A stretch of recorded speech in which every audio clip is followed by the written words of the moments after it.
আসসালামু আলাইকুম, আমি ফারহান আহমেদ ফরিদ। চাঁদা না দেওয়ার কারণে সোহাগ ভাইয়ের যে মৃত্যুটা ঘটলো, অত্যন্ত দুঃখের সাথে কথাগুলো বলতেছি। যে এখন বর্তমান যে আন্দোলনটা চলতেছে, এটার মানে ঠিকটা আমি বুঝতেছি না যে এখন আন্দোলনটা কি কারণ হইতেছে। হ্যাঁ, সোহাগ ভাইয়ের যে সময় পাথর নিক্ষেপ কইরা তাকে মারা হইতেছিল, আপনার সোহাগ ভাইয়ের পিছনে 5 থেকে 600 মানুষ ছিল ব্যাকগ্রাউন্ডে। সোহাগ ভাইয়ের ব্যাকগ্রাউন্ড পিছনে 5 থেকে 600 মানুষ ছিল, দাঁড়ায় দাঁড়ায় কি করছে দেখতেছিল, তাকে মারতেছিল।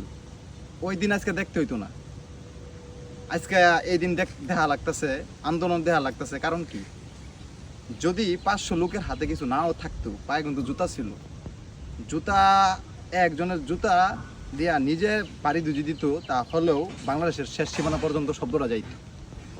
কেউই কিন্তু প্রতিবাদ করে নাই তখন। আজকে ঠিকই প্রতিবাদ করতেছে, সে আজ পৃথিবীর ভিতর নাই, তাকে নিয়ে প্রতিবাদ করতেছে, তার তার বিষয়ে প্রতিবাদ করতেছে। আসলে কি বাঙালি কি আমি কি বললাম।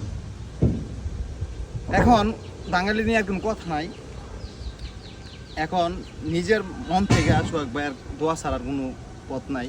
সোহাগ ভাইয়ের জন্য দোয়া করি, আল্লাহ তাআলা যেন সোহাগ ভাইকে জান্নাতের উচ্চ মর্যাদা দান করে। আমিন। সবাই সোহাগ ভাইয়ের জন্য দোয়া করবেন, আর আমার ভিডিওটা শেয়ার করে দেন। আপনার কাছে একটাই আশা, আমার ভিডিওটা শেয়ার করে দিন।